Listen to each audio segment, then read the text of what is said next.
The teasers dropped. The fandom went silent. In an instant, the entire K-pop world was turned upside down. A star physically absent, yet dominating the globe. How did one man rewrite history while wearing a military uniform? Welcome to a special deep dive on Starscope K Report. Join Eric and Minji as they ride the Hallyu wave, uncovering the biggest K-pop comebacks, shocking industry controversies, and major K-drama updates. From internet-breaking rumors to historic chart milestones, we dive deep into the world of Korean entertainment.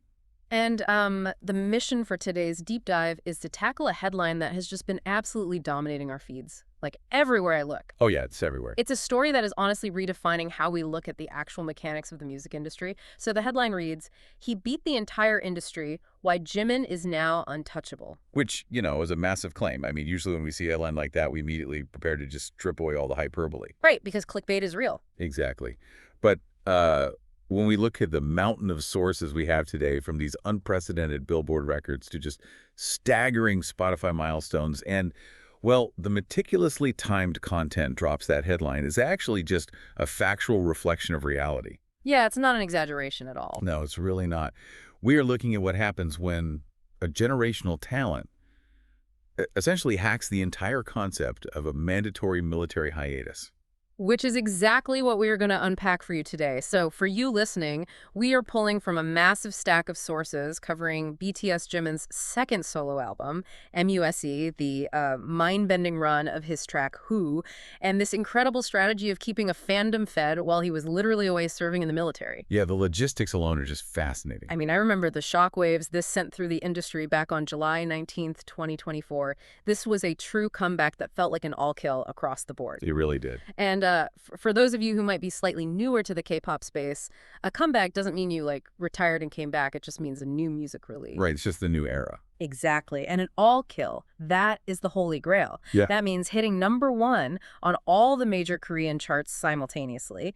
And he did this without even being physically there to promote it. And the logistics of that success are, well, they're what we really need to examine first, because it totally defies conventional industry logic. Totally. Let's look at the factual breakdown of the MUSC release. So this album came exactly 1 year and 4 months after his debut solo album, Face. Which was also huge. Right, and the momentum, it just did not skip a single beat. MUSC debuted at #2 on the Billboard 200 chart, which, by the way, matches the exact peak of Face. Oh. It proves his absolute floor is just incredibly high. I do want to push back on that a little bit, though, just playing devil's advocate here. Sure. When I see high debut numbers in K-pop, the cynical part of my brain immediately goes to the stereotype of physical sales. Yeah. Hardcore fans buying 10 copies of a CD just to collect the photo cards and stuff. Oh, the bulk buying argument, yeah. Right. So is that what drove MUSC to #2? It's a really fair question, and it is exactly why we have to look under the hood at how Billboard calculates these numbers now. So MUSC sold 74,000 albums in its first week. Okay, that's a lot. It is. But within that number, you have 15,000 SEA, which stands for streaming equivalent albums, and 7,000 TEA, or track equivalent albums. Okay, wait, break that down for us. What does that actually mean for the listener at home? Think of it like this. Physical sales show you the dedication of the core fan base. They're going to the store, they're buying the vinyl, buying the CD. Right. But SEA and TEA, they measure pure digital consumption. It tracks how many times every day people are opening Spotify or Apple Music and just playing the songs over and over. Ah, got it. Yeah, so when you have 15,000 streaming equivalent albums in a first week, that means you have a remarkably healthy balance.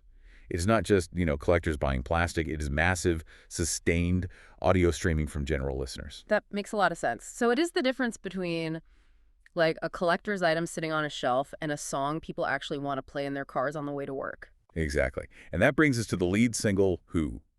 It debuted at #14 on the Hot 100. Which is notoriously difficult to crack as a soloist. Absolutely. But the global charts are where the dominance truly becomes just undeniable. Who debuted at #1 on both the Billboard Global 200 and the Global Excluding US charts. #1 on both. That's crazy. We are talking 90.5 million streams and 129,000 sales globally in just its first week. And outside the US alone, it pulled 76 million streams and 76,000 sales. And just to add some historical context to those numbers for everyone, With this achievement, BTS officially became the first group in history to have multiple members, specifically Jungkook and Jimin, lead both of those global charts. Yeah, they're basically in a league of their own at this point. You really are. But let's look at why it resonated. I would say a chart position is just a symptom, right? The music is the cause. Yes. Let's talk about the music, because Who is such a distinct vibe. It leans incredibly heavy into this nostalgic 2000s R&B and hip-hop energy. It really does. It is packed with these intricate acoustic guitars and this electrifying, infectious bounce. It honestly feels like something you would hear playing out of a car window in the summer of 2004, but completely modernized. Yeah, the production is spotless. And lyrically, it explores this deep yearning, finding true love, and the confusing emotions of longing for someone you haven't even met yet. It is a brilliant contrast. You have this vigorous, almost aggressive beat that elicits a very bold, kind of sexy aesthetic. Yeah. But it's juxtaposed with incredibly tender, vulnerable lyrics. Exactly. That tension is what makes it so replayable. The producers behind this just pulled off a sonic masterpiece. I mean, it is a powerhouse team. You have P-Dog, GHT Loop, and Evan, who worked on his first album, Face Seat, providing that connective tissue so it still sounds fundamentally like Jimin. Keeping that signature sound. Right. But then they brought in Grammy-nominated John Bellion, mega-hit producer Tommy Brown, Pete Nappy, and Ten Rock. They even featured collaborations with K-hip-hop icon Lo Co. on the pre-release track Smeraldo Garden Marching Band and Hollywood actress Sophia Carson. It's a stacked lineup. But if we connect this to the broader strategy, this is where the execution becomes truly fascinating. Oh, for sure. You have this stellar production team and this highly anticipated album. Yet, the artist is locked away in mandatory military service. Right, and this is where my brain just short-circuits trying to understand the logistics of it all.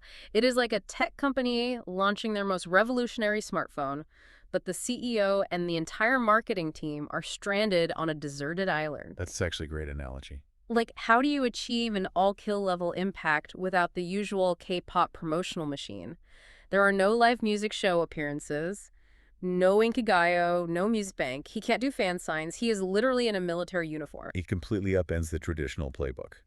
I mean, for decades, a K-pop promotion cycle required relentless physical visibility. You have to be everywhere. Right. You promote on 4 different television networks a week. You do live interviews. You do fan meetings. The fact that this album achieved global saturation without that machinery, it speaks to a fundamental shift. Yeah, it changes everything. It proves that if the music quality is high enough and the pre-planning is rigorous enough, the art can stand entirely on its own merit. And that is not even the wildest part of this deep dive. Wait till you hear the Spotify record that left domestic Korean netizens, the K-nets, completely speechless. Yeah, if you really want to understand the scale of what we were talking about, we have to look at longevity. Definitely. A massive debut week is impressive, obviously, but longevity is what separates a viral hit from an untouchable legacy. If we fast forward our timeline to look at the data from the summer of 2025 and early 2026, we see an absolute fortress being built on the charts. A fortress is a good word for it. Who and his previous hit, Like Crazy, both spent 50 weeks on the Billboard Global charts. 50 weeks. 50 weeks. That is a month shy of an entire year on the most competitive global charts on the planet for 2 different solo songs. It is historic. With that run, Jimin became the very first Asian artist to have 2 solo songs chart for 50 weeks on both the Global 200 and Global Stars. Unbelievable. But let's look at the Billboard Hot 100, which is heavily weighted toward U.S. radio play and domestic streaming. Who spent a massive 33 weeks on the Hot 100, peaking at number 12. Okay, let me stop you right there because I know fandoms, and if you are listening to this on your commute right now, you have probably seen the debates online. Well, the streaming debates. Yeah. K-pop fandoms are infamous for organizing mass streaming parties. They create playlists, they loop songs. How do we know this 33-week run isn't just the army leaving Spotify on mute while they sleep to artificially inflate the numbers? That is the most common skepticism. Yeah. And it is a vital one to address. Fan streaming is incredibly powerful, absolutely, but it has limits. Right. Coordinated fandom streaming can force a song to debut at number 1 for a week. Maybe it can sustain it for a month if they're really organized. Yeah, maybe a month. But human exhaustion and platform algorithms eventually kick in. You cannot fake 33 weeks on the Billboard Hot 100. That requires the general public. It requires normal people just pressing play. Exactly. That requires the song being added to coffee shop playlists, gym playlists, algorithmic radio. Which brings up the historical context of that 33-week run. By hitting 33 weeks, Who broke the historic records set by BTS's own Dynamite, which charted for 32 weeks, and Psy's legendary Gangnam Style, which held on for 31 weeks. Precisely. It became the longest charting K-pop song by a solo or group artist on the Hot 100, at least until Rosé and Bruno Mars's EPT came along later. Wow, yeah. But think about what it means to surpass Gangnam Style. That wasn't just a song. That was a global cultural phenomenon. Everyone knew it. My grandma knew it. Right. It had a viral dance, massive U.S. television appearances, and it dominated the zeitgeist.